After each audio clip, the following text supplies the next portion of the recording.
J'écris Dieu avec une majuscule, je ne vois pas pourquoi j'en mettrais pas, on en mettait une à Jupiter, à Zeus, on en met dans... Il y a un signe toujours de respect, mais je le mets entre crochets.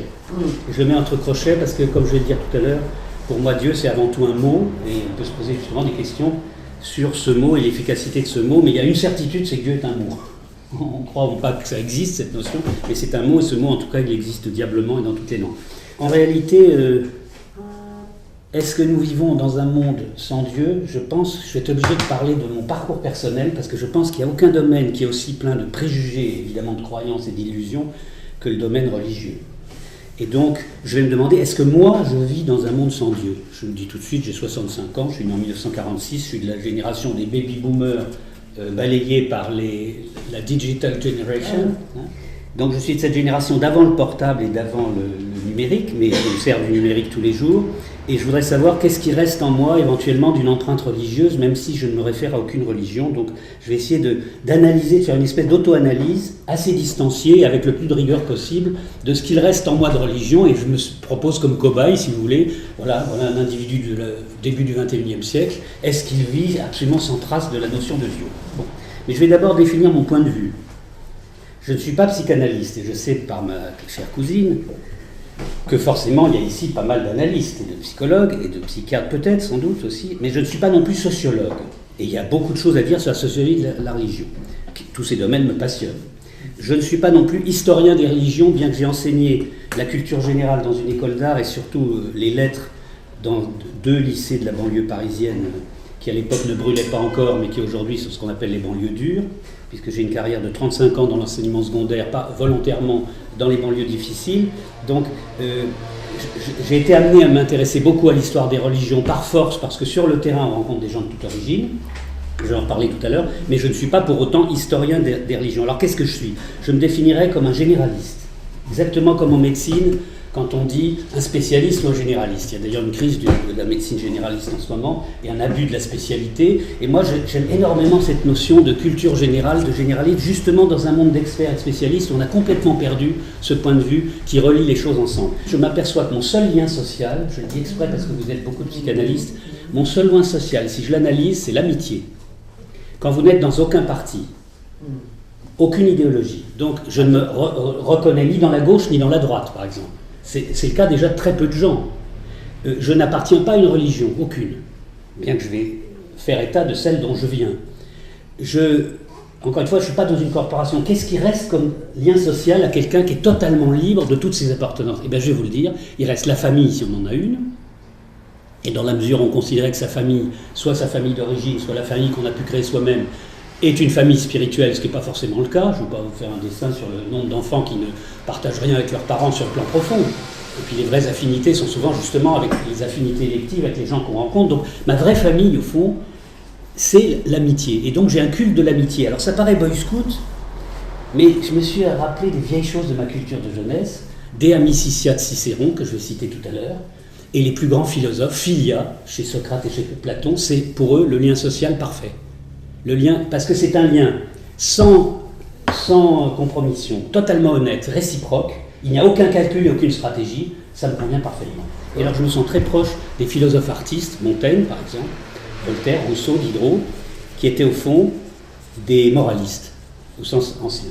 Voilà, donc je me sens proche, c'est pour définir mon point de vue, donc s'il y a un point de vue c'est celui-ci. Et à ce propos, je voudrais rappeler quelque chose sur l'origine même du mot de philosophie et que je n'ai découvert que très récemment, et c'est pour ça que j'ai amené cette relique que j'ai trouvée dans la bibliothèque familiale de mon épouse, qui est un petit livre de Fénelon, destiné manifestement aux élèves de terminale. Ça c'est une édition de 1823, mais Fénelon c'est le XVIIe siècle, et ça s'appelle Abrégé de la vie des plus illustres philosophes de l'Antiquité. J'en déduis que c'était un manuel de terminale, à une époque où il devait y avoir 0,5% de gens qui faisaient des études longues.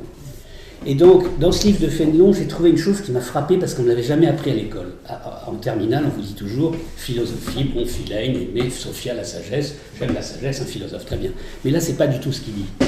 Il dit c'est Pythagore qui, dans la tradition antique, est le premier à avoir utilisé le mot de philosophie, et pour la raison suivante. C'est que Pythagore, vous savez, qui était un sage qui avait créé une secte, à Crotone en Italie, alors qu'il était de Samos en Grèce.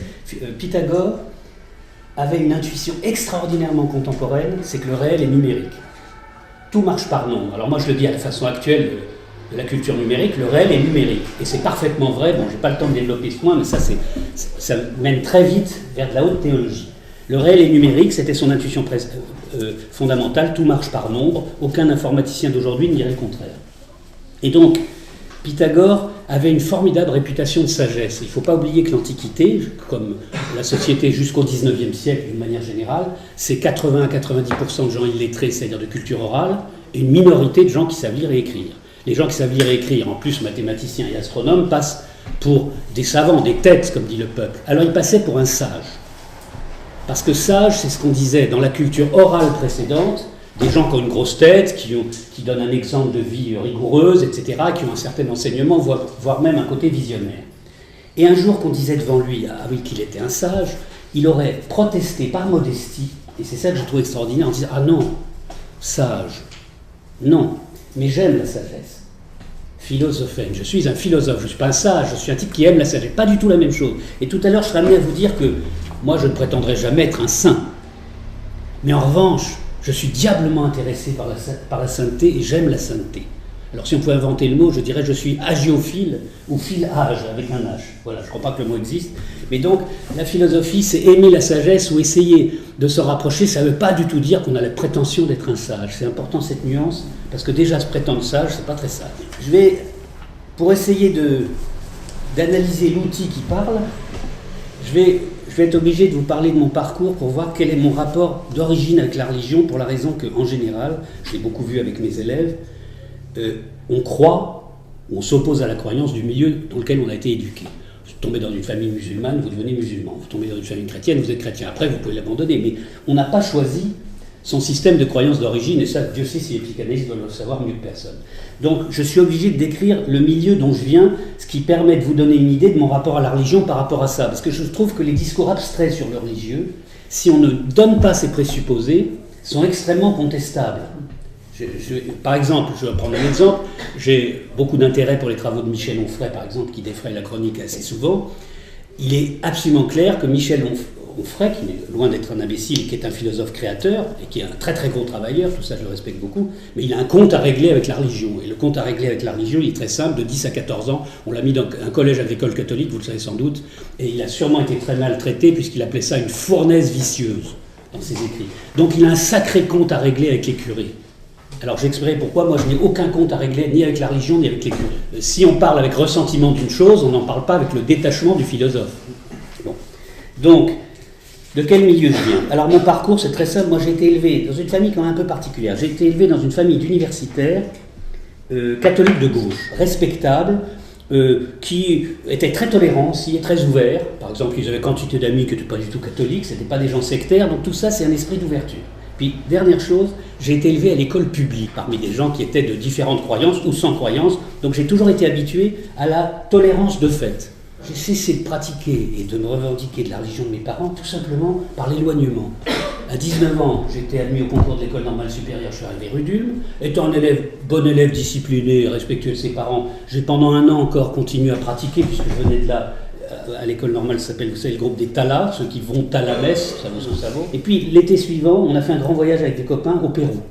On a été avec les Indiens dans les Andes pendant 1 mois et demi, 2 mois, en stop, etc. Une date vraiment importante dans ma vie. Entre-temps, je n'étais pas allé à la messe, bien qu'il y ait très jolies églises au Pérou, comme vous savez. Mais au retour, j'ai tout simplement cessé de prendre l'habitude d'y aller. J'ai eu absolument aucun espèce de débat intérieur, j'ai pas eu une espèce de réflexion là-dessus. J'ai tout simplement cessé d'aller à la messe. Ça m'est tombé de moi, cette vieille habitude est tombée de moi comme un fruit mûr ou comme un vieux vêtement. Tu comprends ce que je suis en train de dire? C'est-à-dire qu'il n'y avait plus de nécessité pour moi. Au fond, ça m'a quitté comme on quitte l'enfance brusquement. Ça tombe de soi. Ça tombe de soi, voilà, c'est tombé de moi, comme un fruit mûr. Cela dit, par la suite, je me suis retrouvé professeur dans l'enseignement secondaire, alors qu'en fait, en sortant de Normal Sup, on me proposait des postes dans l'enseignement supérieur, et pour la raison que j'ai dite au début, c'est parce que je répugnais à la spécialisation. On m'a proposé 8 postes à la fac de Lumini, près de Marseille, il y a la mafia des Normaliens qui marche très très bien, j'avais 23 ans, 24 ans, donc on me proposait une carrière à vie dans le point-virgule ou dans la sociologie rurale de la basse région du Rhin, tu vois, ou des choses comme ça. Donc moi, l'idée de me spécialiser à vie dans un truc minuscule, me faisait horreur. Vous connaissez la magnifique définition de l'érudit, c'est quelqu'un qui sait de plus en plus de choses sur un domaine de plus en plus restreint, si bien qu'à la fin il sait tout sur rien. Donc, pendant 35 ans, j'ai côtoyé beaucoup de musulmans, puisque j'étais au lycée de Nanterre pendant 30 ans. Beaucoup de musulmans. Alors moi, je ne savais pas ce que c'était un musulman. Mes parents avaient habité l'Algérie quand j'étais petit, mais je ne savais pas ce que c'était qu'un musulman, donc j'ai bien découvert ce que c'est. Mais j'avais aussi des élèves antillais. Je me suis aperçu, par exemple, qu'il y avait du vaudou en France. Je ne sais pas si vous le savez particulièrement, si ça vous intéresse, mais le vaudou existe tout à fait. J'ai vu des gens qui croyaient, alors ça c'est la majorité des jeunes, à la réincarnation. Vous savez que les religions traditionnelles disparaissent, mais tout le monde croit à la réincarnation, à parfois 70, 80, 90%. Il faut savoir, j'ai rencontré des gens qui ont des croyances spirites, là, dans les milieux de l'art brut. Une voyante de Versailles, par exemple, sur laquelle j'ai fait une exposition, qui a vu le prophète Ali dans son salon.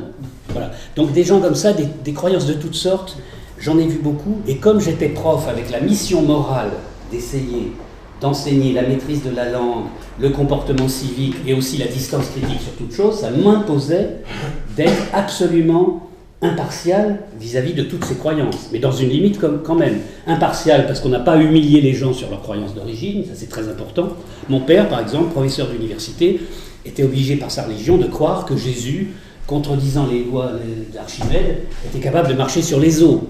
Et moi, je me rappelle qu'à 13 ans, je disais, mais enfin, papa, t'as fait de la physique, c'est impossible, les lois d'Archimède, on apprend ça à l'école, comment peux-tu être à la fois un intellectuel scientifique, croire ça? Alors, il se mettait dans une violente colère, parce qu'il y avait une sorte de bug entre deux parties du cerveau, celle de la croyance et celle du raisonnement, probablement. Et à ce moment-là, il me disait, oui, mais il faut prendre ça en esprit et pas à la lettre. Alors, je dis, si tu le prends en esprit à la lettre et pas à la lettre, alors en effet, Jésus est un grand prophète, ce que je continue à penser, comme Bouddha, par exemple, comme Mahomet, malgré tout, même si c'était un prophète guerrier.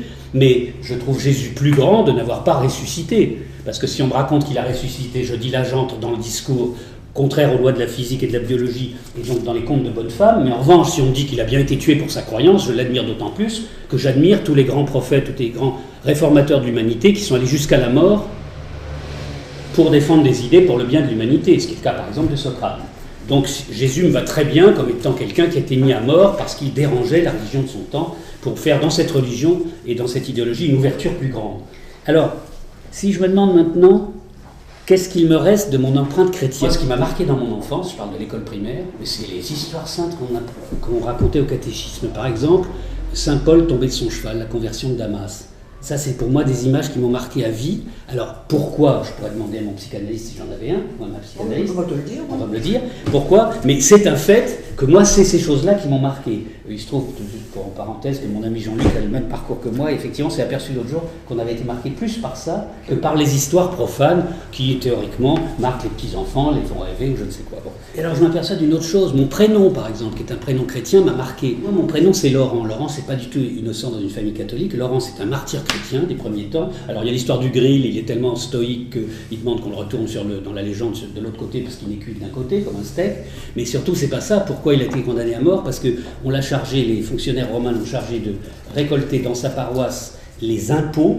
Or, il est dans une paroisse pauvre, et le jour où le fonctionnaire vient chercher l'argent qu'il est censé avoir collecté, il a ramené tous les pauvres de sa circonscription, et il dit aux fonctionnaires romains, voilà les richesses de l'Église, en montrant tous les clochards du coin et les économiquement faibles. Et à cause de ça, on le met sur le grill. Et bien, ça a l'air de rien, pour un petit garçon plein de culpabilité comme moi, être obligé de porter le prénom d'un saint qui se sacrifie pour les pauvres, qui se laisse rôtir sans rien dire, etc., je ne peux pas vous dire que ça ne vous marque pas. Donc, tout ça, c'est des choses qui me paraissent liées à mon éducation catholique. Alors, j'ai parlé tout à l'heure des paraboles. Je m'aperçois que j'ai deux filles, que je n'ai pas élevées dans une religion, donc, et qui donc sont sans éducation religieuse. Et je m'aperçois que très souvent dans la vie, la façon dont j'aimerais résumer une situation pour la leur faire comprendre, c'est une parabole de l'Évangile, qui souvent vient d'ailleurs de beaucoup plus loin, soit de l'Ancien Testament et de la tradition juive, soit carrément du Moyen-Orient.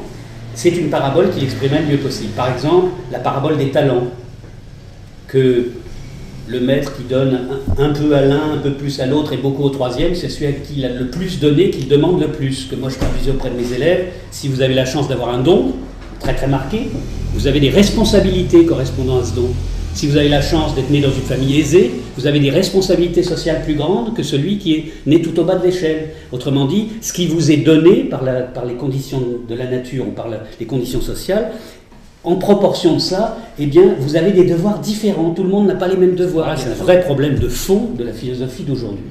Savoir si oui ou non nous sommes de la cire vierge au départ sur lequel le milieu social marque une empreinte et le milieu psychologique, ou si effectivement il y a dès le départ des différences. Et à l'époque de la Bible, évidemment, ça ne faisait aucun doute. La parabole de Marthe et Marie, par exemple, les deux sœurs qui reçoivent le Christ, il y en a une qui fait la vaisselle, qui prépare leur repas, etc., qui fait tout, l'autre fait rien, mais elle s'assoit devant lui avec des grands yeux, elle l'écoute. Et à un moment donné, le Christ engueule l'autre qui fait tout, en disant tu fais du bruit, mais elle est plus près de moi parce qu'elle écoute. Alors l'autre dit c'est incroyable, c'est moi qui fais le repas, c'est moi qui fais passer l'aspirateur. Voilà. Et ça c'est Marthe et Marie, c'est très choquant. Voilà, cette parabole pour moi est marquée à vie. La parabole du semeur, que effectivement vous parlez, par exemple vous êtes prof, il y a une personne, ça lui dit rien, caillou, la graine tombe sur le caillou, ça on voit ça tout le temps, je l'ai vu avec mes élèves toute ma vie. Il y en a une autre, ah oui ça lui dit quelque chose, mais en même temps elle est tellement préoccupée par autre chose que comme dit la Bible, les ronces s'en prennent à la plante qui était en train de pousser. Autrement dit, il y a une préoccupation parasite qui empêche la plante de se développer. Puis la troisième, elle dit, ah ben là, la graine tombe dans la bonne terre, pousse et se développe. Et ça, quand on est prof, on le voit tout le temps. En revanche, on ne sait pas chez qui la graine pousse. Ça, c'est très difficile de le savoir, on le voit souvent à retardement. Bon, évidemment aussi les béatitudes, le sermon sur la montagne, qui est une pièce d'anthologie, même si on n'est pas du tout chrétien, c'est un morceau magnifique, où en gros il est fait l'éloge tout à fait à l'envers des vertus sociales, puisqu'on dit heureux les pauvres en esprit, c'est-à-dire les débiles, heureux les pauvres, ils auront le royaume de Dieu, ainsi de suite, on prend tout à l'envers. Autrement dit, les premiers sont les derniers sont les premiers, le pauvre bourgeois aura plus de mal à entrer dans le royaume de Dieu qu'un chameau de passer par le chat d'une aiguille. Erreur de traduction, chose que j'ai découvert au cours de mon parcours par un érudit connaissant très bien le grec populaire antique, chose que personne ne sait. En réalité, la métaphore est beaucoup moins belle. Vous savez, il est difficile, quand on est un petit garçon, un chameau qui passe par le chat d'une aiguille, c'est totalement surréaliste. Mais ce chameau, c'est tout simplement qu'il y avait un mot grec, kamélos, qui voulait dire un gros câble de marine. Et donc, s'adressant à des gens qui étaient à la fois marins et leurs femmes qui recousaient sans arrêt des vêtements, il dit, vous comprenez, le riche, il entre plus difficilement dans le monde de Dieu qu'un câble, le câble de votre barque, dans le chat de l'aiguille de votre femme. Et ça, tout le monde comprend.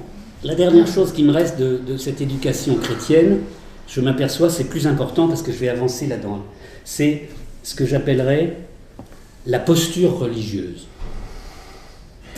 Posture, c'est comment vous vous placez, c'est-à-dire comment mentalement, sans contenu, mais dans quelle position vous vous apercevez que vous vous situez intellectuellement, mentalement, par rapport aux choses. La posture, ce que j'appellerais la posture religieuse, c'est l'habitude de penser ou la conviction, ça je ne sais pas, mais en tout cas le résultat est le même, que vous inscrivez dans un ordre qui vous dépasse. C'est-à-dire que même si vous croyez vraiment génial, pourquoi pas, vous n'êtes qu'un petit individu, bon, une petite esquisse perdu dans la mer. J'ai, comme tu le sais, consacré une bonne partie de ma vie à un ermite artiste de la forêt de Fontainebleau qui s'appelait Chaumont. Lui il parlait toujours de l'invisible, et il disait les forces qui nous gouvernent. Ce qui d'ailleurs n'est pas mal pour un psychanalyste, parce que l'inconscient, ça fait partie des forces qui nous gouvernent dans mon stage. Mais donc cette conviction qu'effectivement notre maîtrise de l'intelligence, notre raison, notre conscience, non seulement n'est pas tout, mais qu'elle a un tout petit quelque chose qui est poussé, qui s'inscrit dans quelque chose qui nous dépasse. Et dans le temps, l'autre conséquence de ça, c'est aussi de s'habituer à penser au-delà de soi-même. Et quand on est prof, alors, et quand on a des enfants, on est obligé d'être dans cette posture. Ou alors on est un vrai salaud. Parce que quand on a des enfants, on leur transmet quelque chose qui, théoriquement, va vous survivre. Et quand on est prof, par définition, vous transmettez quelque chose qui va faire du profit plus tard. Vous savez, la fameuse fable de La Fontaine que me racontait ma grand-mère quand elle avait 99 ans. Elle me disait toujours, elle me rappelait cette fable où c'est un vieillard, vous savez, qui à cet âge-là se met à planter un arbre. Alors un passant lui dit, à quoi bon à cet âge planter un arbre? Ben moi je dis, on plante un arbre jusqu'au jour de sa mort, même si on vit 200 ans. Et ça c'est la transmission. Et ça c'est aussi quelque chose que je me suis aperçu en parlant avec mes élèves musulmans par exemple, c'est un réflexe, une posture qui est commune à tous les gens qui pratiquent sincèrement ou qui ont pratiqué une religion. Et alors, à ce moment-là, m'arrivent des thèmes que je pourrais approfondir en lisant des livres ou en cherchant sur Wikipédia ou ailleurs, mais des thèmes qui me paraissent avoir vraiment du sens et n'être pas ridicules dans la tradition catholico-chrétienne, c'est que par exemple, les 7 péchés capitaux, le principal c'est le péché d'orgueil. Mais le péché d'orgueil, est-ce que c'est pas le péché numéro 1 de l'époque moderne ? C'est-à-dire cette humanité qui croit tout, qui croit qu'elle a dominé la nature, etc. On voit où ça nous mène. Donc je ne trouve pas du tout de ridicule ces traditions très anciennes, mais les religions, qui vous disent qu'au fond, il faut réussir à maîtriser l'ego, c'est pas seulement lutter contre l'égoïsme, comme croyait ma pauvre mère, c'est-à-dire s'il y a un steak pour deux, prendre le steak avant l'autre, ça c'est l'égoïsme primaire. Mais réduire l'ego et être capable de maîtriser son ego, c'est pas si facile. Or, le péché d'orgueil, c'est ça, et à ce moment-là, ça me permet de comprendre mes élèves musulmans, puisqu'à ce moment-là, j'apprends que l'islam veut dire soumission. Et soumission ne veut pas du tout dire, comme croient les anticléricaux primaires, ça ne veut pas du tout dire baisser les chines devant les flics, accepter tous les dictateurs, etc. Absolument pas. C'est d'abord un sens tout simplement symbolique. L'homme doit se soumettre à cette force à laquelle on ne donne pas de nom, puisque je vais y revenir. Dans l'islam, on se garderait bien de donner une image de Dieu. Grande supériorité sur le catholicisme, je vais y revenir tout à l'heure. Donc islam, soumission, c'est bien ça que ça veut dire. Alors à ce moment-là, je m'aperçois que dans les différentes traditions, l'un se met à genoux, l'autre se met à plat ventre en montrant ses fesses, dans la direction de la Mecque, le troisième se met en position du lotus, etc. Bon, ça, ce sont des postures, il y a 1000 raisons à ça, souvent c'est lié au souffle. Bon, ça, il y a toute une étude à faire de ça, mais ce sont des variantes de la même conviction. Et c'est ça que j'appelle la posture religieuse, et ça, non seulement je ne l'ai pas abandonnée, mais je bénis le ciel qu'elle m'ait été donnée ou qu'on en ait fait prendre l'habitude.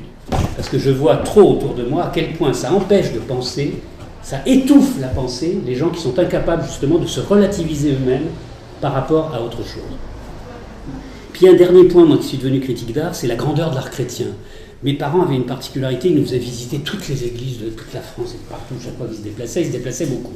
Tous les musées, etc. Donc on peut dire que c'est une chance, c'est de la culture, mais c'est quand même un peu étouffant. Parce que les copains, ils allaient en boîte de nuit, nous on visitait les églises. Bon.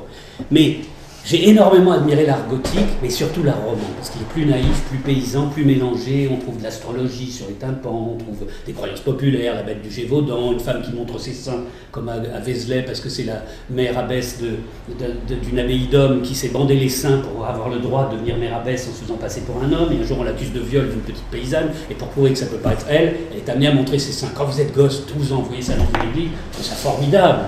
Vous vous faites raconter l'histoire, vous ne l'oubliez pas.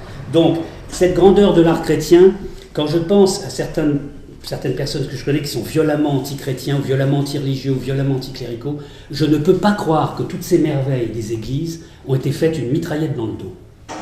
Et donc je ne peux pas croire la caricature ou la réduction qui réduit la religion, l'église même, tout simplement à l'inquisition.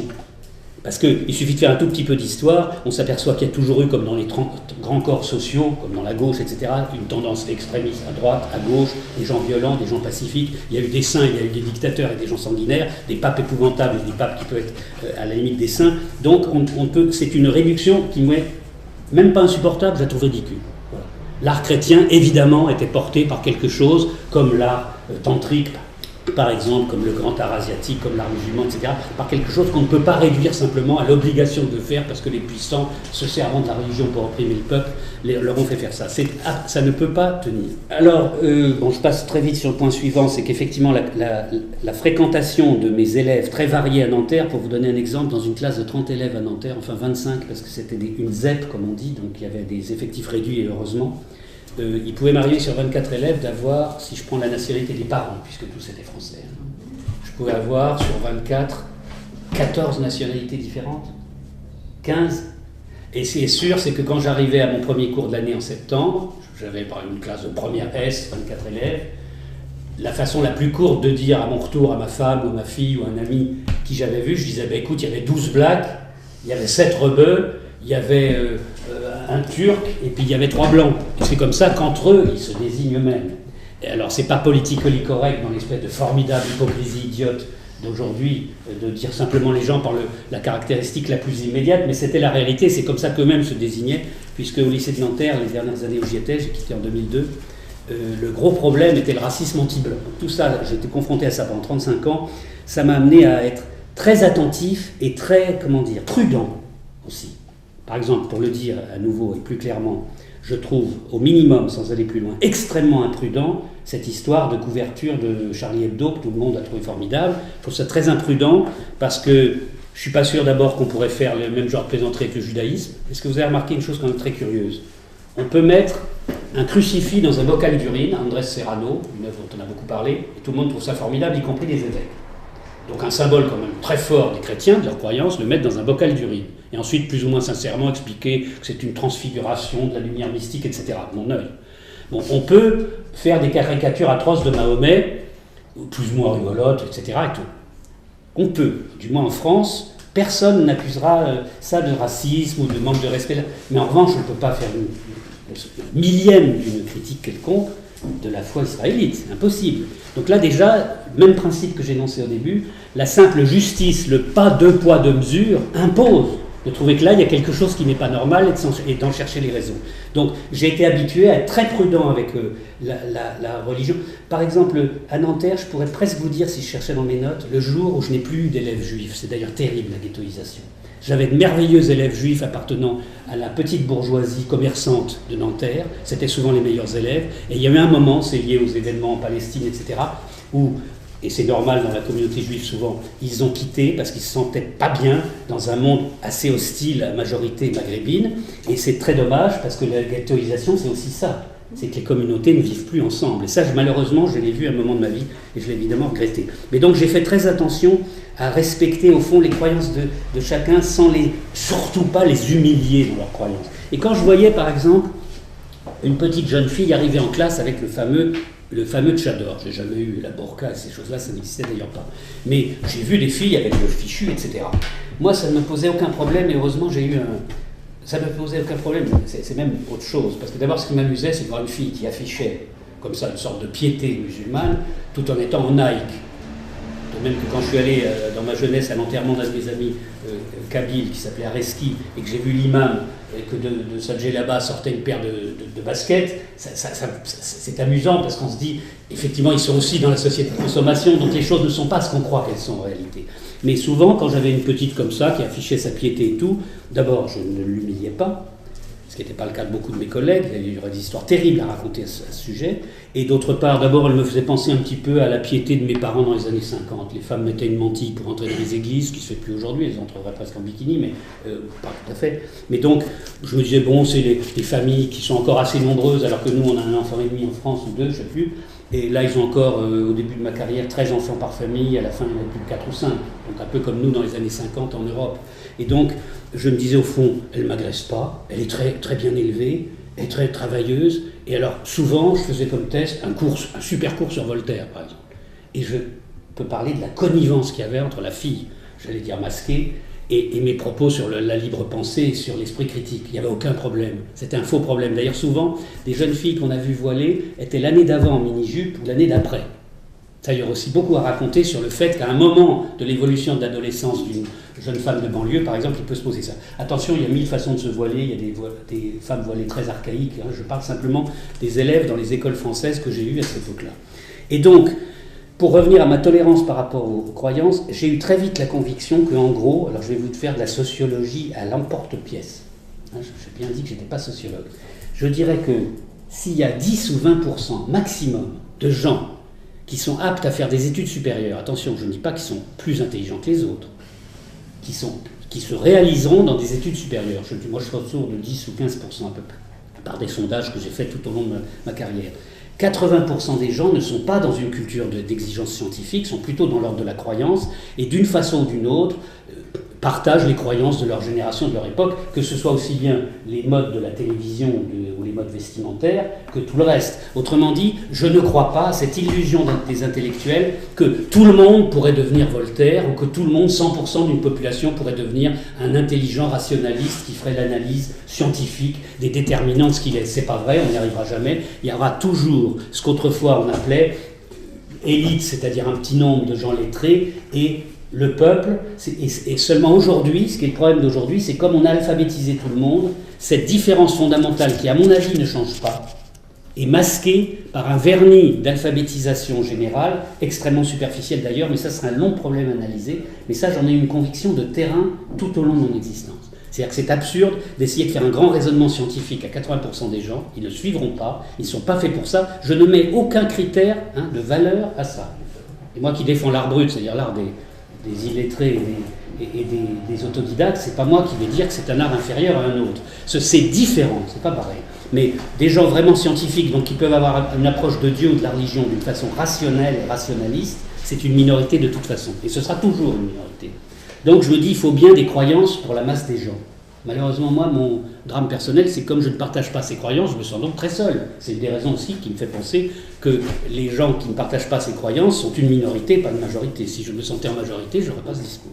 À cet égard, j'ai beaucoup aimé dans ma jeunesse un auteur qui m'a fait du bien, c'est Krishnamurti. Je ne sais pas si tu connais Krishnamurti. Pas personnellement. Il est mort en 86. Tu aurais dû le connaître, petite fille.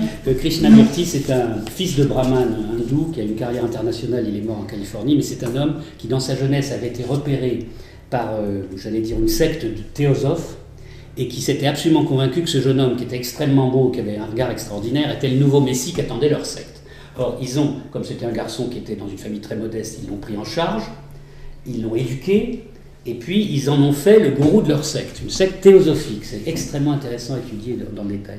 Et lui a une intelligence rarissime. En 1929, il avait, je ne sais pas, 33 ans, un truc comme ça. Il a décidé de dissoudre cette secte officiellement. Il a réuni cette secte, qui avait 30 000 personnes, et il leur a expliqué, tiens, je vais vous citer les phrases parce que je les trouve belles.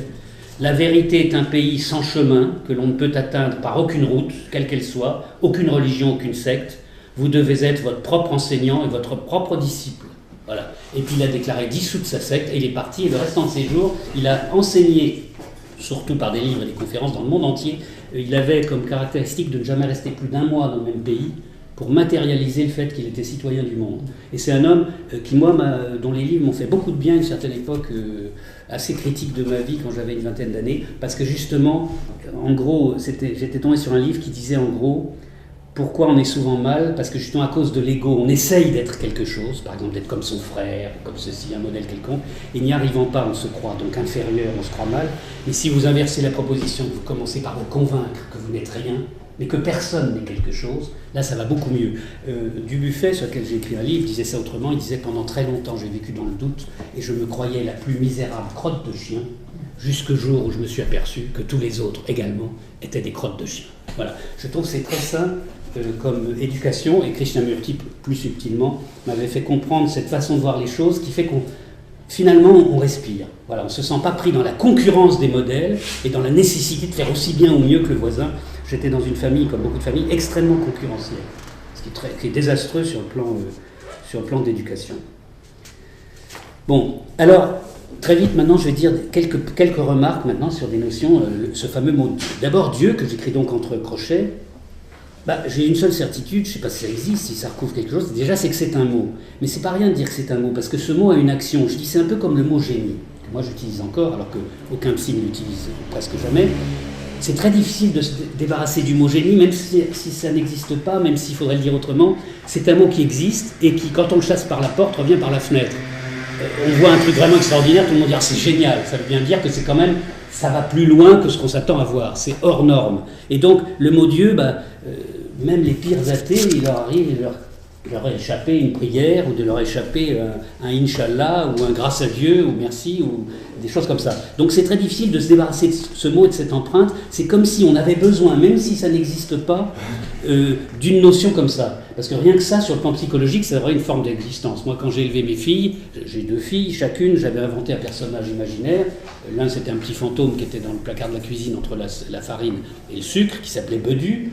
Et pour ma seconde fille, avec Francine, c'est un petit cochon qu'on emmenait à l'école primaire le matin qui s'appelait Pistache, mais on racontait tellement cette histoire qu'il finissait par exister. Je dirais Dieu au minimum, c'est une histoire comme ça. C'est un personnage fictif, au minimum, qui a déjà une sacrée existence et dont on a besoin parce que ça permet un espace de dilatation de la pensée. Ça permet une espèce de référent extérieur. Bon, je n'irai pas plus loin, mais là je ferai quand même aussi une autre remarque, c'est que même si je ne sais pas si Dieu recouvre quelque chose, je constate quand même que tous les grands scientifiques et philosophes que j'aime bien dans le passé étaient tous des gens pour qui il n'y avait aucun problème de dire que Dieu existait. Par exemple, si on lit les principes mathématiques de philosophie naturelle de Newton, quand même le grand physicien de l'époque classique, il dit cette phrase magnifique dans sa préface: « Je me suis toujours fait l'effet d'un pauvre homme qui, parcourant une grève sur une plage, observe les objets amenés par la mer, et de temps en temps, ramassant un beau coquillage, l'étudie pour voir comment il est fait. » Donc il ne prétendait pas que sa théorie de la gravitation était plus que simplement ce que ferait un vieillard marchant sur une plage qui ramasse un caillou et qui regarde s'il est joli et qui le décrit. Donc c'est d'une modestie absolue, et ça illustre bien ce que je disais tout à l'heure, se sentir plus petit que la chose dans laquelle on s'inscrit. Or Newton est quand même un des plus grands, avec Einstein, un des plus grands physiciens de l'histoire mondiale. Si on prend Descartes évidemment n'a pas du tout éliminé la notion de Dieu, et Dieu sait s'il a éliminé les choses.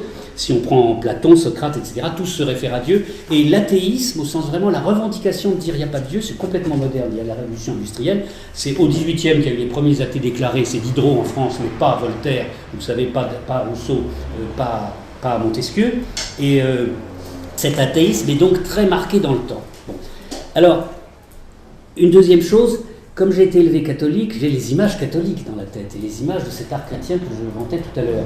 Or, Dieu, c'est impossible si on va, ou alors chez les orthodoxes, si on va en Grèce par exemple, le Théos Pantokrator, je suis désolé, c'est toujours un vieillard avec une barbe, la main comme ça, c'est quand même un homme, etc. Alors, ce qui est certain, là je fais des hypothèses, si Dieu existe, il n'a pas des bras, des jambes, une bouche, etc. Donc, cette théologie qui représente Dieu, c'est très simple, la transformation moderne de Zeus, du polythéisme antique des Grecs et des Romains, n'a aucune valeur philosophique. Zéro. Ce sont des croyances populaires, donc déjà un intellectuel qui réfléchit, un rationaliste, un libre penseur, est obligé immédiatement et c'est pas facile, d'éliminer cette image que Dieu, c'est une espèce de vieillard. Alors en plus, dans le catholicisme, on rajoute qu'il a un fils, donc c'est compliqué quand même. Donc cet anthropomorphisme de Dieu est évidemment une théologie détestable, purement populaire, et comme je disais qu'il y a 80% de gens qui ont besoin de ces choses-là, ok, c'est pour eux, mais les 20% qui n'en ont pas besoin, eux, doivent abandonner très vite ça. Et là, je m'aperçois par comparaison, en parlant avec mes élèves de Nanterre, qu'évidemment l'islam est bien supérieur sur ce point-là au catholicisme, au christianisme, puisque l'interdiction de représenter Dieu, c'est justement ça, c'est de dire que Dieu est une chose invisible, et alors l'islam est formidable, puisque l'islam dit Dieu a 99 noms. Mais qu'est-ce que ça veut dire? Ça veut dire un nombre infini, parce qu'au Moyen-Âge, 99, c'est déjà un très grand nombre.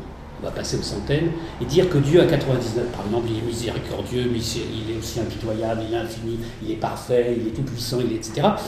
Chaque fois que vous allez essayer de définir cette chose, cette force, cette entité, comme vous voulez l'appeler, ça ne l'épuisera jamais. Autrement dit, on n'aura jamais assez de mots pour dire ce qu'est Dieu. Mais ce qui est certain, c'est qu'on n'a pas le droit de lui mettre une bouche, des bras, une jambe et une barbe. Donc nous, notre Dieu Père Noël, je dis nous les Européens, et quand même très imbibé de christianisme, il est extrêmement inférieur sur le plan théologique, et encore une fois, c'est pas facile de se débarrasser de cette image. Parce elle vous a imprégné plus ou moins, selon votre milieu, dans l'enfance, et c'est pas facile, pensant à Dieu, de s'enlever cette image de personnalisation de Dieu, d'autant plus que les catholiques et les chrétiens le revendiquent, puisqu'ils veulent un Dieu personnel auquel on parle, à qui on dit tu, etc. Alors qu'est-ce que ça peut vouloir dire Dieu si c'est pas quelque chose qui a des bras et des jambes? Alors là je raisonne et je me dis, je pense que les théologiens de l'Antiquité, juifs, musulmans, certains théologiens sûrement chrétiens, ils ont voulu désigner cette espèce de force qu'il y aurait, c'est une hypothèse, qui anime la matière, qui anime le monde, et qui était avant nous, qui est maintenant, nous parlons, et qui sera encore après nous. D'où il était, il est, il sera, c'est une façon de dire la totalité. Et effectivement, il faut un mot, parce que dès qu'on fait un exercice de réflexion philosophique, moi je m'étais inventé le mot, beaucoup de philosophes, j'ai appris après, l'avaient fait pareil, moi j'appelle ça le réel avec un grand R. C'est-à-dire l'ensemble de tout ce qui existe, y compris l'imaginaire, parce que l'imaginaire fait partie du réel. Enlevez vos rêves la nuit, vous devenez fou. Hein. Donc l'imaginaire a une forme de réalité en tant qu'imaginaire, en tant que fantasme, etc. Et Dieu sait si ça a des conséquences. Donc il n'est pas extérieur au réel. Donc le réel avec un grand R, sans doute que les théologies qui refusent de représenter Dieu de façon anthropomorphe, c'est ce qu'ils ont essayé de dire. J'avais lu un jour un livre où quelqu'un disait au fond Dieu, dans la conception antique, théologique, qui est une espèce de formule abstraite pour dire cette puissance qu'on ne peut pas représenter, c'est comme E égale MC2, la formule d'Einstein. Si on disait Dieu c'est E égale MC2, c'est-à-dire la formule de l'équivalence de la matière et de l'énergie, ça serait pas très excitant comme image, ça n'exciterait pas les 80% des foules qui ont besoin d'images, mais en revanche, peut-être ce serait plus juste que l'histoire du grand-père avec une barbe. Donc cette idée de théologie anthropomorphe, elle est certainement à rejeter. Alors après, si on essaye de s'approcher de cette idée, y a-t-il ou pas une puissance qui anime les choses, là on peut par exemple commencer à parler des biologistes. Et là on peut avoir des débats très intéressants. Est-ce que, alors les biologistes actuels refusent toute idée de finalisme, moi j'aurais là-dessus une espèce d'interprétation à vous donner. Autre point, avoir la foi. Alors évidemment, dans tous les discours sur les chrétiens et tout ça, on parle d'avoir la foi. Et moi un jour je me suis aperçu d'une chose, je me suis dit mais moi je suis vraiment un type qui a la foi. Et pas besoin de croire en Dieu pour avoir la foi. Foi c'est la confiance, et ça c'est très important. Pas besoin de croire en Dieu pour avoir la foi. Qu'est-ce que c'est que la foi? C'est très très simple. c'est, quels que soient les emmerdements que vous avez dans la vie, les obstacles qui se mettent sur votre parcours, c'est avoir une intuition profonde, irrationnelle, contre nature, que tout de même, vous n'êtes pas absolument voué à l'échec dans ce que vous croyez, que même si vous échouez personnellement, il y a quelque chose qui survivra et qu'en quelque sorte, le mal ou le négatif ne l'emportera pas définitivement sur ce que vous essayez de construire. J'ai lu ces jours-ci, pour des raisons tout à fait bizarres, le livre paru en 1952, vous savez, de ce navigateur solitaire qui s'appelait Alain Bombard et qui avait traversé l'Atlantique sur un zodiaque pour démontrer que les naufragés pouvaient se nourrir à partir de la mer, voir le poisson, et ainsi de suite. Bon. Ben, ce type-là avait la foi, pas du tout religieuse, c'est-à-dire qu'il était absolument convaincu qu'il devait démontrer une théorie qui serait utile, donc posture religieuse, c'est-à-dire qu'il voit au-delà de lui-même l'utilité pour ceux qui viendront après lui, à tel point qu'à un moment donné, il croit qu'il va mourir et note sur son journal, pour ceux qui retrouveraient son bateau, ce qu'il faut retenir déjà de son expérience. Ça s'appelle bien voir au-delà de soi. Bon, eh bien, il avait la foi dans sa recherche, dans la générosité de sa recherche pour l'humanité, aucune notion de Dieu là-dedans. Alors, je dirais deuxième point, pas besoin non plus de croire en Dieu pour avoir une morale. Et ça, c'est un vieux débat qui a commencé en France avec Diderot, parce qu'il y a un fameux dialogue de Diderot, vous savez, fait parler une comtesse qui lui dit « Ah, monsieur le matérialiste, puisque vous ne croyez pas en Dieu, alors c'est bien, vous pouvez faire des partoses, vous pouvez, etc. » Et il dit « Comment, madame? Pas du tout, ça n'a rien à voir, l'honnêteté n'a rien à voir avec croire ou pas en Dieu, etc. » Donc ce discours, si Dieu est mort, tout est permis, Ivan Karamazov, Dostoïevski, qui paraît-il a influencé Nietzsche, le Dieu est mort, eh bien il a tout faux.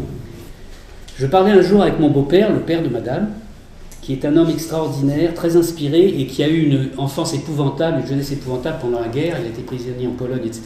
Il a manqué de mourir 10 fois, il est revenu avec un typhus épouvantable. Et en parlant avec lui de tout cet épisode, je me disais, je ne sais pas comment j'aurais réagi à ta place, parce que si j'avais vécu en 1942, par exemple, voir d'un côté Staline, de l'autre côté Hitler, qui ont l'air tout puissants, avec leurs armées, pire que tout, leurs idéologies, je me serais peut-être, comme Stefan Zweig, suicidé, ou Walter Benjamin.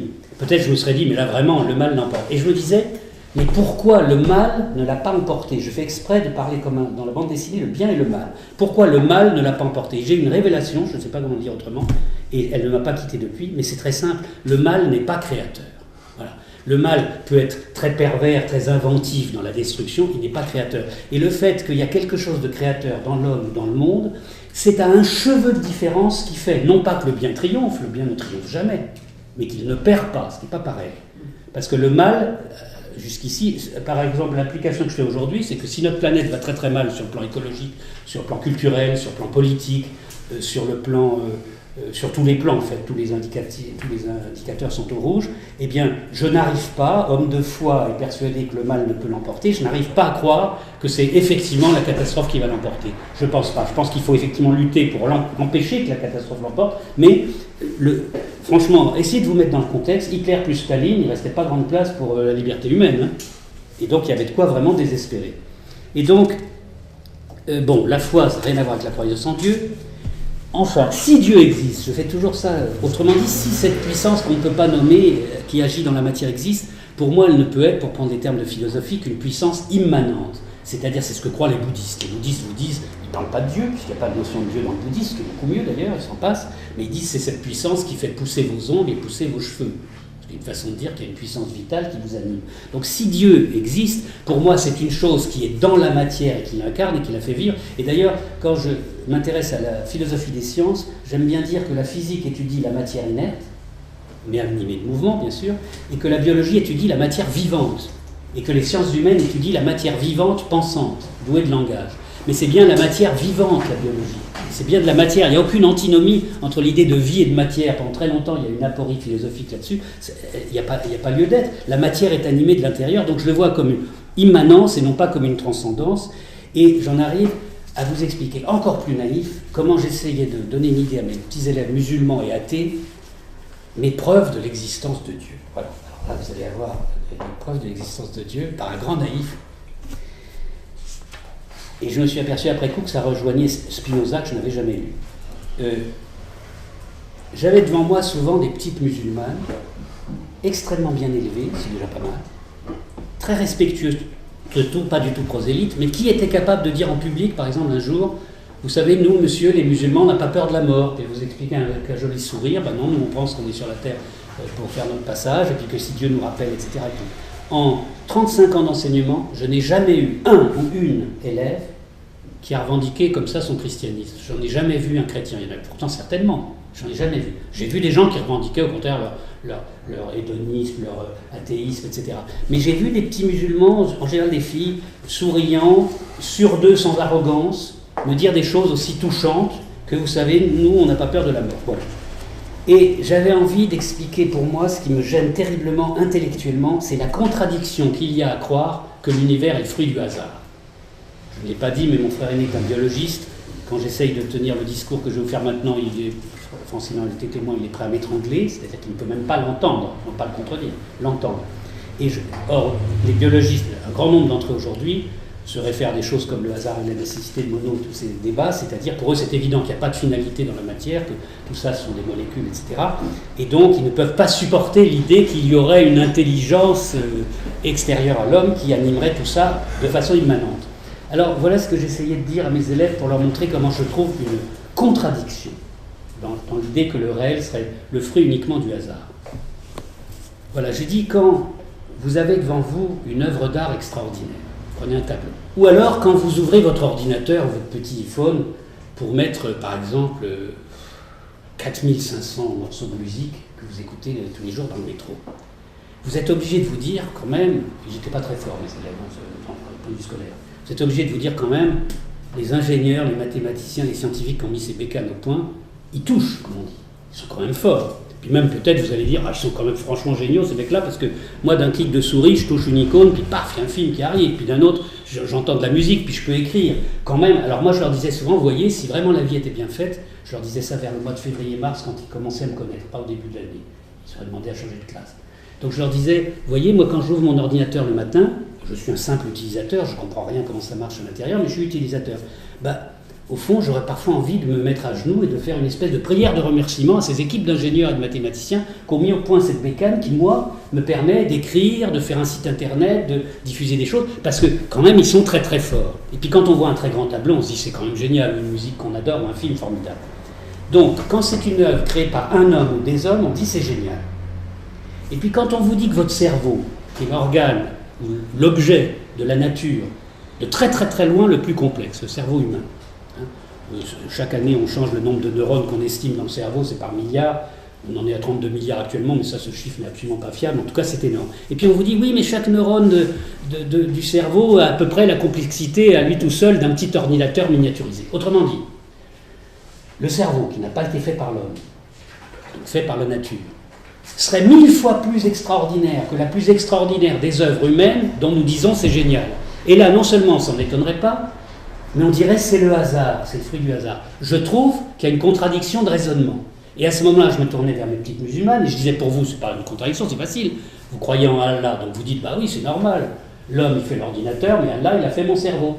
Et je me tournais vers les autres, tout à fait mécréants. Je disais, mais vous, c'est pas compliqué non plus. Vous dites que l'ordinateur, c'est l'homme qui l'a fait, mais mon cerveau, c'est la nature qui l'a fait. Et ça revient exactement au même. Et à ce moment-là, on m'a dit, bah oui, c'est la phrase de Spinoza, que je vous dis en latin, si vous ne la connaissez pas, Deus sive natura, Dieu ou la nature. C'était absolument équivalent pour Spinoza, qui était de culture juive et qui avait pris comme moi ses distances par rapport à sa culture d'origine et qui était un libre penseur qui l'a payé cher. Lui, il n'était pas prof dans les banlieues qui brûlent, vous savez, il polissait des verres de lunettes. Et puis il a été obligé, enfin il a eu beaucoup d'ennuis dans sa vie. Mais Dieu ou la nature, ça revient au même. Autrement dit, on rejoint un thème d'écologie. C'est que peut-être qu'on peut vivre dans un monde sans Dieu, mais on ne peut pas vivre dans un monde où on n'admirerait pas avec modestie et pas péché d'orgueil et arrogance les merveilles de la nature. Et je trouve qu'on ne tire pas assez les conséquences philosophiques de ça. Alors voilà, quand j'essaye d'expliquer ça à un biologiste comme mon frère, il me tue. Et le petit passage que je voulais vous lire, c'est qu'un jour, j'ai trouvé dans un autre livre, ancien comme ça, des pensées de Cicéron. J'ai toujours détesté Cicéron, moi je détestais le latin, mais j'ai trouvé ceci que je vais vous lire. Alors c'est un peu amusant parce que c'est de l'Antiquité. Il dit « Quand nous voyons que la terre est peuplée d'animaux, les uns pour nous nourrir, les autres pour nous vêtir, ceux-ci pour traîner nos fardeaux, ceux-là pour labourer nos champs, que l'homme y est comme pour contempler le ciel et pour honorer les dieux, que toutes les campagnes, toutes les mers obéissent à ses besoins, pouvons-nous, à la vue de ce spectacle, douter qu'il y ait un être ou bien qui ait formé le monde, supposer que suivant l'opinion de Platon il était formé, ou qui le conduise et le gouverne, supposer que suivant le sentiment d'Aristote il soit de toute éternité. Et alors voilà la suite. Ici ne dois-je pas m'étonner qu'il y ait un homme, alors il s'agit d'Euclide, qu'il y ait un homme qui se persuadent que de certains corps solides et indivisibles, les atomes, se meuvent d'eux-mêmes par leur poids naturel et que de leur concours fortuit, le hasard, s'est fait un monde d'une si grande beauté. Quiconque croit cela possible, autrement dit, quiconque croirait possible qu'une simple agitation d'atomes va créer la diversité des papillons, des poissons, des formes vivantes et aussi des planètes et des pays, quiconque croit cela possible, pourquoi ne croirait-il pas que si l'on jetait à terre quantité de caractères d'or ou de quelque matière que ce fût, qui représentassent les 21 lettres de l'alphabet, il pourrait tomber arrangé dans un tel ordre qu'il formerait lisiblement les annales d'Ennius. Je doute si le hasard rencontrerait assez juste pour en faire un seul vers. Autrement dit, est-ce qu'en jetant au hasard les lettres de l'alphabet par millions, ça finirait par créer un seul vers de l'Énéide, etc. Et il finit, mais ces gens-là, comment assurent-ils que des corpuscules qui n'ont point de couleur, les atomes, point de qualité, point de sentiment, qui ne font que voltiger au gré du hasard, ont fait ce monde-ci, ou plutôt en font à tout moment d'innombrables, qui en remplacent d'autres. Quoi ? Si le concours des atomes peut faire un monde, ne pourrait-il pas faire des choses bien plus aisées, c'est-à-dire plus faciles à faire, un portique, un temple, une maison, une ville ? Alors ma conclusion, 4 points. D'abord, je dirais, nous ne vivons pas dans un monde sans Dieu. La question, peut-on vivre dans un monde sans Dieu, ne se pose même pas, parce que nous ne vivons pas dans un monde sans Dieu. La religion est peut-être l'opium du peuple, mais maintenant on sait qu'aucun peuple ne peut vivre sans cet opium-là. Même si nous, individuellement, appartenant à une minorité infime, nous pouvons, nous, très bien nous en passer, ce qui est mon cas. Mais la masse des gens ne peut pas s'en passer. Alors, l'idée d'éradication totale du religieux, qui était quand même, moi je me rappelle ma jeunesse, qui était quand même au fond du marxisme, et le marxisme, je l'ai étudié aussi attentivement que Freud, et j'y ai passé des années de ma vie. L'éradication du religieux est un fantasme d'intellectuel, une illusion. Et qu'on trouve ça bien ou pas, quoi qu'on en pense, c'est un fantasme, ça n'existera jamais. C'est une illusion qui, en plus, est une illusion assez arrogante et prétentieuse parce que ça fait fi de l'immensité des croyances populaires. Moi qui défends l'art brut, je suis confronté sans arrêt à des artistes qui, eux, sont dans la culture populaire. Ça n'est pas ma culture, mais j'ai le plus grand respect pour ça, et je ne considère pas qu'il faut les faire changer de culture pour autant. Et puis mon deuxième point, moi-même je suis marqué par le religieux, même si je ne me reconnais d'aucune religion. J'ai gardé une empreinte profonde qu'au fond je revendique et sur laquelle je serais né musulman, j'aurais gardé une empreinte de l'islam qui reviendra à peu près au même, de même du bouddhisme. Je bénis le ciel que, effectivement, j'ai cette empreinte qui est de plus en plus décalée par rapport au monde actuel, mais qui ne l'est pas dans quantité d'autres continents et d'autres pays. Pas du tout. Parce que la situation française à cet égard est particulière, à mon avis. Mon troisième point, c'est un point un peu différent, c'est que je me suis aperçu, entre autres, à l'enterrement d'un de mes amis athées, qu'on ne peut pas vivre, l'homme ne peut pas vivre sans rituel. Et là où on le voit, c'est aux enterrements. Vous en avez sûrement fait l'expérience. J'ai enterré un jour, avec une trentaine de personnes, mon ami Dr Ferrière, qui était le psychiatre d'Artaud, et dont j'ai publié les archives, et qui était un très bon ami dans sa vieillesse. Et comme c'était un ex-surréaliste, athée au possible, et tout à fait libre-penseur, il avait demandé que le jour où il mourrait, il vivait dans un petit village de Seine-et-Marne, ses amis, qu'il avait mis sur une certaine liste, et un jour il m'avait dit fièrement « je vous ai mis sur la liste », aille chercher dans le garage de son pavillon un cercueil qu'il avait acheté d'avance pour le mettre sur une charrette des 4 saisons qu'il avait acheté chez un brocanteur et qu'on pousse au cimetière, comme dans une chanson de Brassens, qu'on pousse son cimetière, donc sur une charrette des 4 saisons, 2 ou 3 kilomètres plus loin. Ces 2 enfants n'ont pas du tout trouvé ça drôle, ce petit cérémonial surréaliste, une fois qu'il était vraiment mort, et donc on fait appel à un corbillard. Donc ils n'ont pas respecté sa dernière volonté. Mais quand on s'est trouvé devant le trou, et là Dieu sait si un psychanalyste va être d'accord avec moi, quand on s'est trouvé devant ce trou, les 2 ou 3 employés avec des cordes et le machin, il n'y avait pas un prêtre, pas une chanson, rien, il n'y avait rien. Autrement dit, on allait enterrer cet homme, et en plus c'est une très forte personnalité, on allait l'enterrer pire qu'un chien. Et là, je me suis aperçu qu'on ne peut pas enterrer un homme sans rituel, c'est impossible. Et alors sa fille, qui était à côté de moi, me dit « Laurent, toi qui sais parler au public, dis, je t'en supplie, dis n'importe quoi, dis quelque chose. » Et j'ai improvisé le pont d'un discours sur ce trou. Mais en tout cas, je me rappelle très bien que je ne sais pas ce que j'ai dit, si j'ai réussi à les faire rire. Et du coup, comme dans une chanson de Brassens, 3 heures après, il racontait toutes les histoires drôles sur le mort, on avait un petit coup dans le nez, et c'était un enterrement formidable. Eh bien, on ne peut pas enterrer un homme comme un chien, sans rien, sans rituel. Ce qui pose un problème, si on n'a pas de religion, est-ce qu'on fait semblant d'adopter une religion à laquelle on ne croit pas, parce que mieux vaut un rituel, même n'importe lequel, et si on ne veut pas faire ça, il faut inventer un autre rituel, ce que font les gens qui se font incinérer, et qui à ce moment-là font venir les amis, qui lisent un petit texte.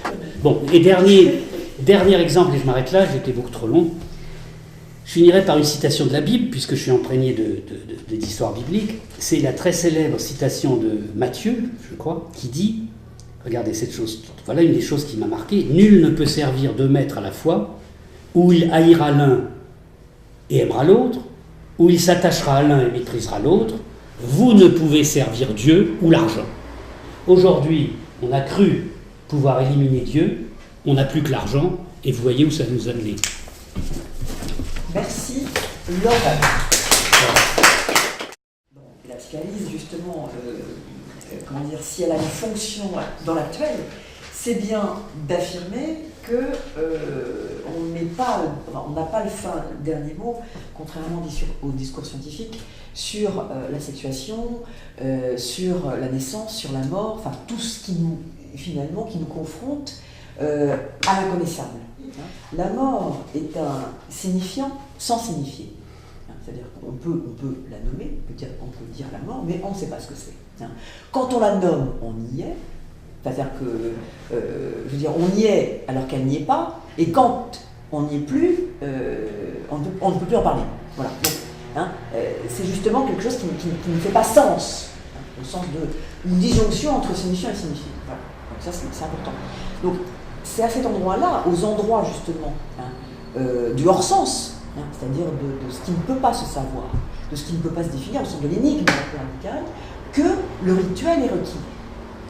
C'est-à-dire qu'en tant qu'humain, si on définit ce que c'est un petit peu que l'humanité, enfin que l'existence humaine pour le moment, liée au corps, à la naissance, à la vie, à la mort, à la filiation, on en passe par des rituels. On en passe par des rituels parce qu'il faut du voile, il faut quelque chose qui vienne articuler quelque chose du symbolique avec le réel de la mort, de l'éveil de la mort et de la sexuation, de la sexualité, qui nous permettent de vivre, justement. Parce que, comme dirait l'autre, heureusement qu'on croit qu'on va mourir, justement, que c'est une fiction, qu'on le croit, qu'on peut rester en vie. Parce que si on ne croyait pas qu'on allait mourir, comment pourrait-on vivre Voilà, alors j'ai bien aimé, beaucoup aimé la distinction que tu fais, et ça a été tout à fait évoqué ce matin, entre foi et croyance. Foi et croyance.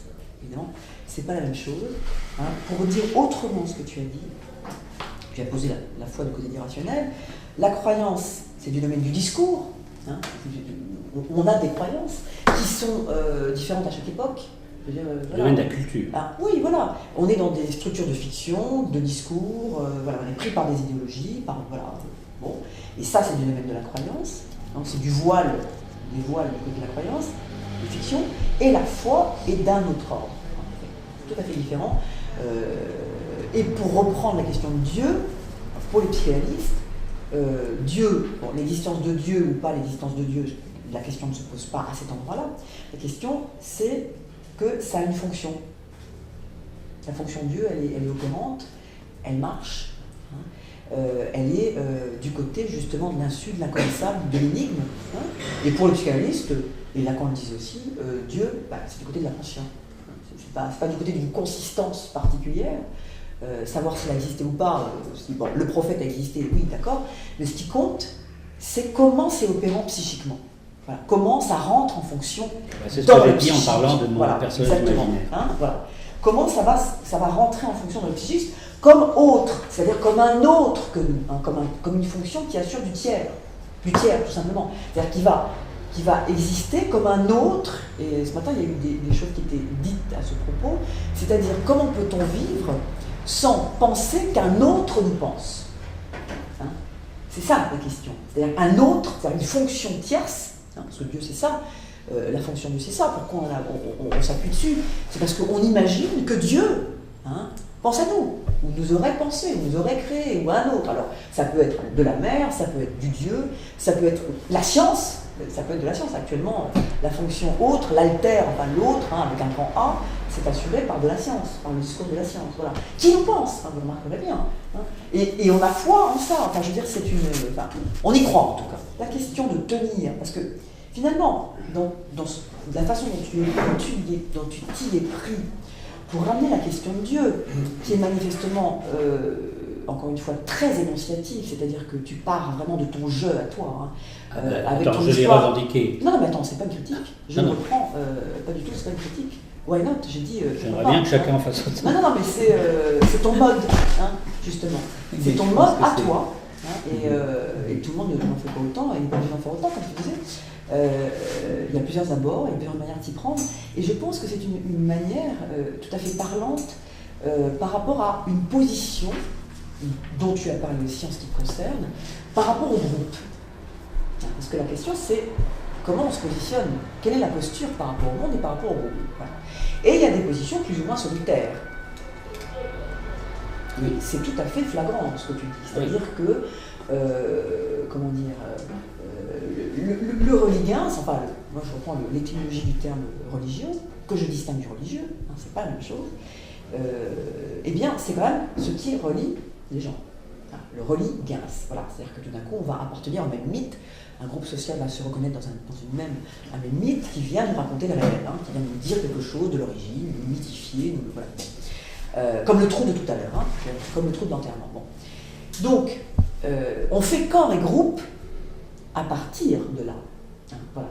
Et à partir du moment où on se met, j'allais dire, dans une position d'écart, c'est-à-dire justement d'outsider, de hors groupe, il est vrai que la question qui peut se poser, c'est sur quoi on s'appuie. Voilà. Je n'ai pas de réponse par rapport à ça, je crois que tu en as donné suffisamment, parce que c'est de cette question-là que tu veux faire. Je reformulerai ton individualisme absolu. Tu as dit, je reprends tes termes, individualisme absolu.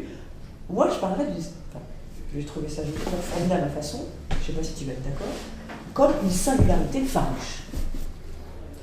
C'est-à-dire que, et c'est tout à fait respectueux, c'est-à-dire que il y a une singularité qui est liée au désir, et à une certaine forme de désir qui refuse l'embrigadement, qui refuse la prise dans le discours, c'est-à-dire la cimentation, le fait de faire corps avec le discours, c'est-à-dire comment tenir et sur quoi s'appuyer quand on est justement pas forcément quand on ne fait pas corps, et quand on n'est pas dans l'incorporation par les discours, etc. Voilà. Mais lié au désir, je dirais presque, moi, j'ai le sentiment que c'est exactement l'inverse, puisqu'au contraire, il y a une hypothèse tout à fait inverse, c'est que tu es singulier malgré toi, et qu'au contraire, tu n'aurais qu'une envie, c'est d'être comme tout le monde, mais que tu te recherches sans arrêt à l'impossibilité d'être comme tout le monde. Donc c'est non seulement pas un désir, mais s'il y avait un désir, ce serait au contraire un désir d'être moins singulier, d'être comme tout le monde. Et je ferai une autre remarque, c'est que c'est la position, sans exception, de tous les créateurs.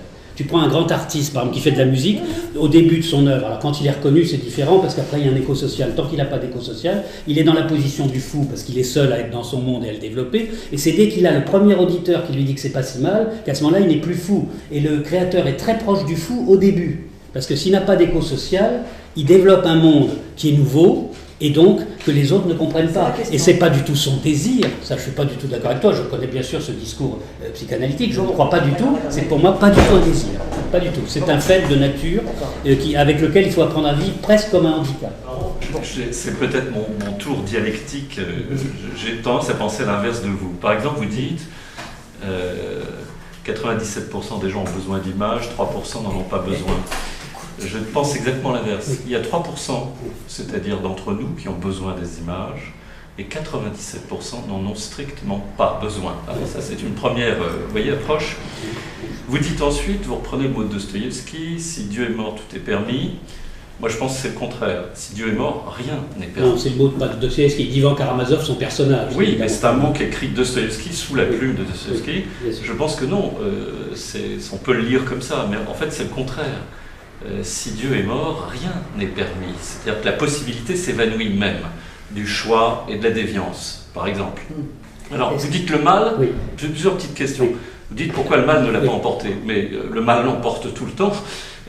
D'une certaine manière, c'est lui qui agit le plus et qui, d'une certaine façon, est dominant. Est-ce qu'on pense à la mort en disant ça ? Je ne pense pas à la mort.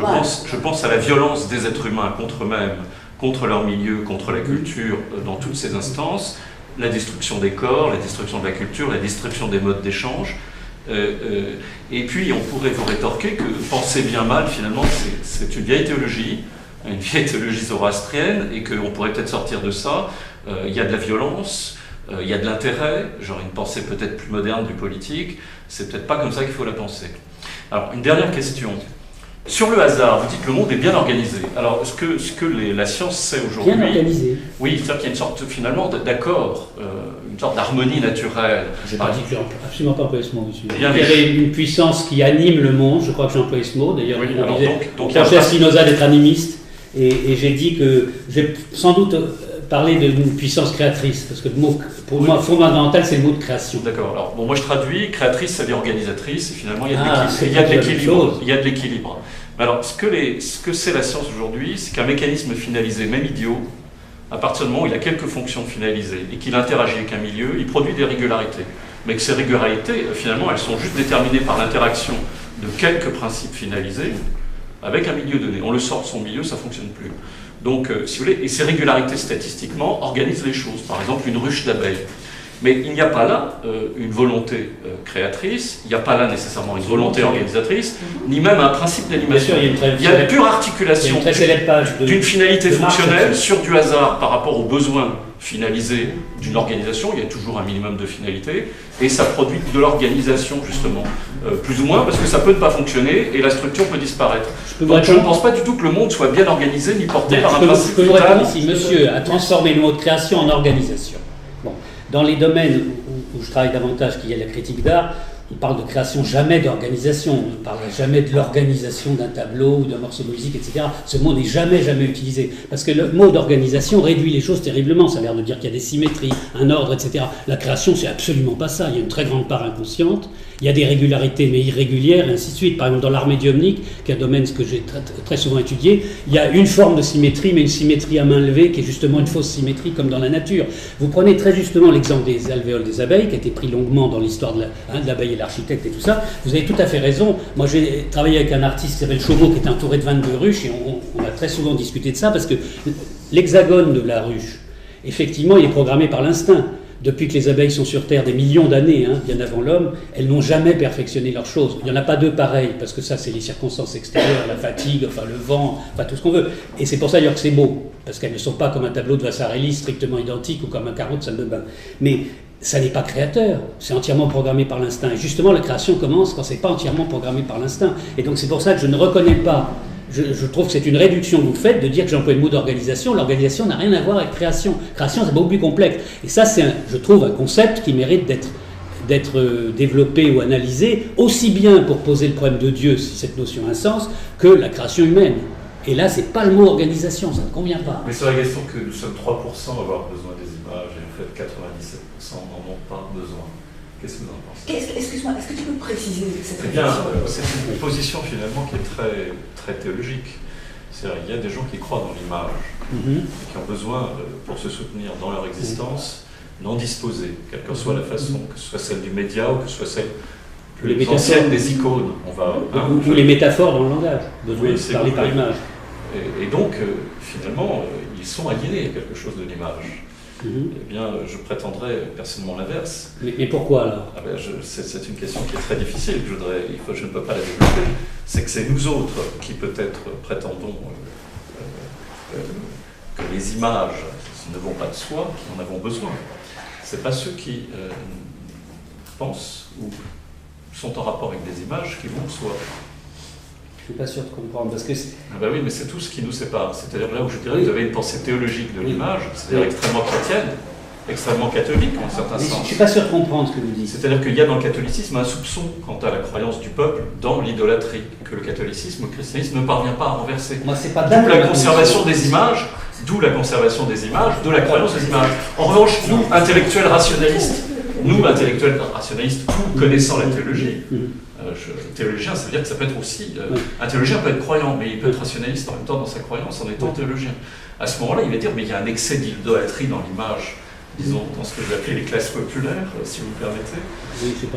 Mais il n'y en a pas chez les intellectuels, les savants, dans le clergé, les clercs, qui, eux, ont un rapport sophistiqué à la représentation des choses. Et donc, leur croyance n'est pas de même nature. La croyance idolâtre persiste, etc. Mais je vous propose de renverser ça et de dire...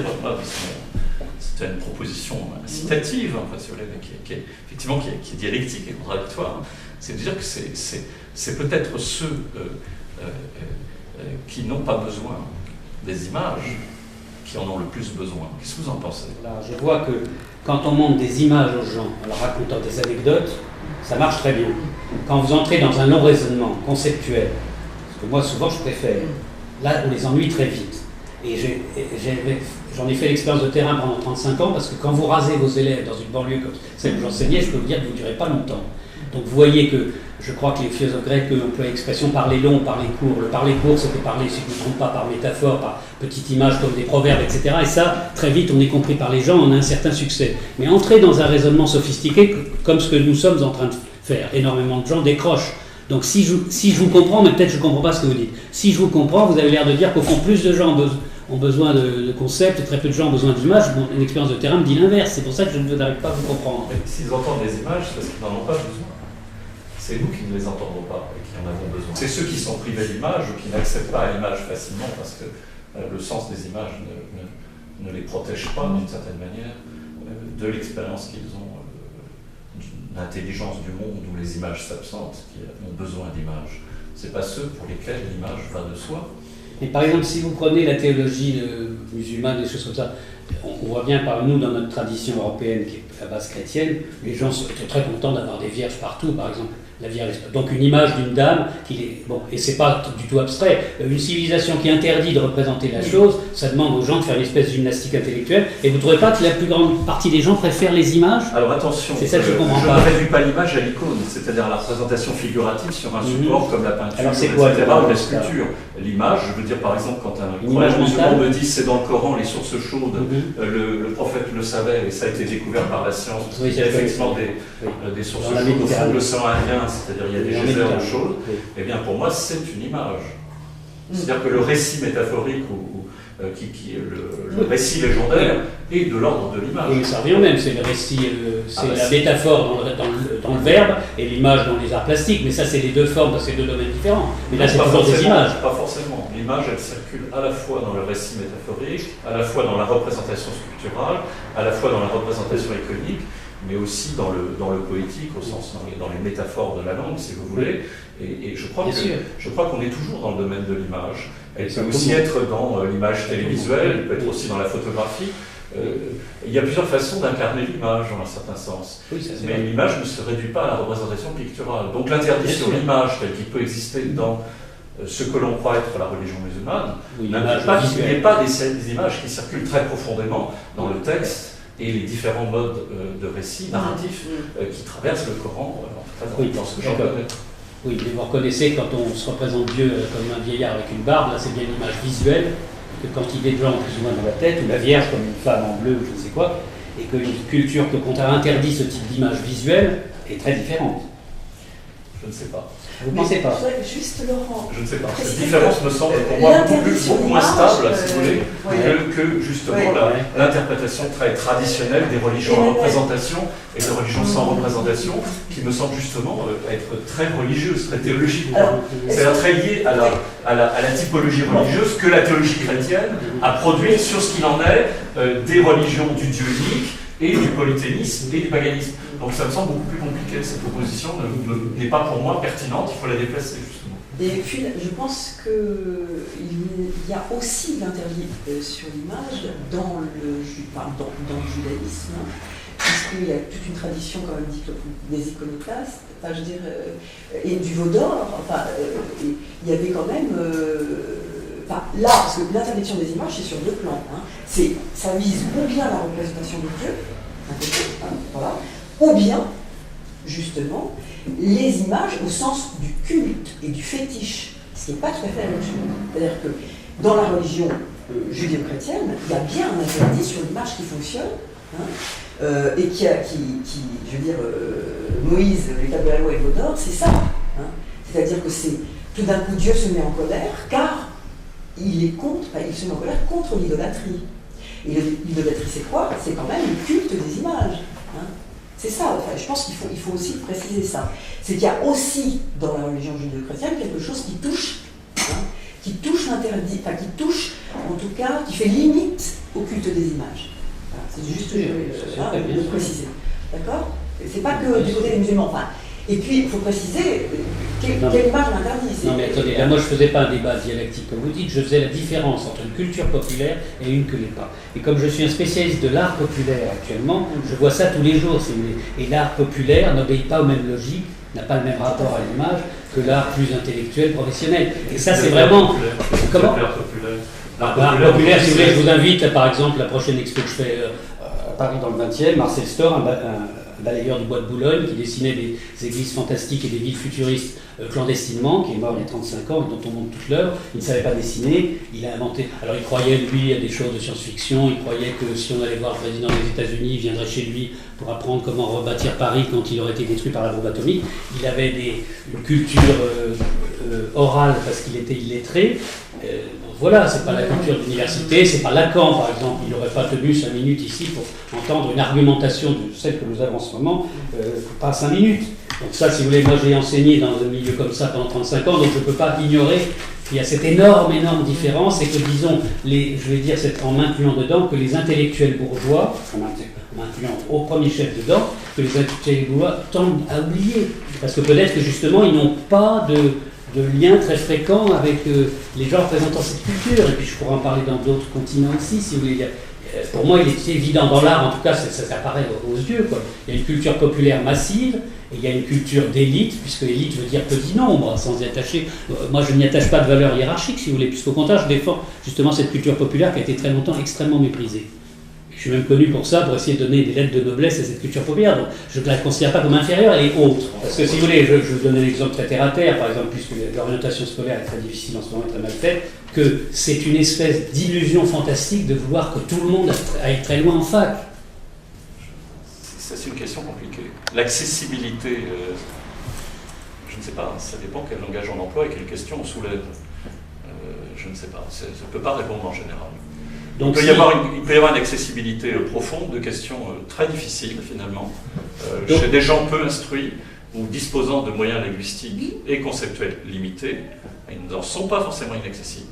Maintenant, la question, c'est le différé, c'est-à-dire la différence qu'il y a entre l'accessibilité intellectuelle, plus ou moins intuitive, à la question soulevée par le discours ou le savoir qui leur est exposé, et puis par ailleurs le temps, le différé, c'est-à-dire la différence de maîtrise de la langue ou des moyens techniques, intellectuels qui correspondent, dans les sciences par exemple, le temps qu'il leur faudra, ayant compris la question, pour s'approprier ces moyens. Et si la situation sociale dans laquelle ils se trouvent est culturelle générale, y compris le dispositif scolaire, leur laissera ce temps et cette modalité. Et c'est là que la différence se creuse. Bon, c'est une des possibilités d'analyse de la Le temps nous manque. Je vais remercier Laurent pour cet exposé très, très passionnant, qui donne matière à réaction.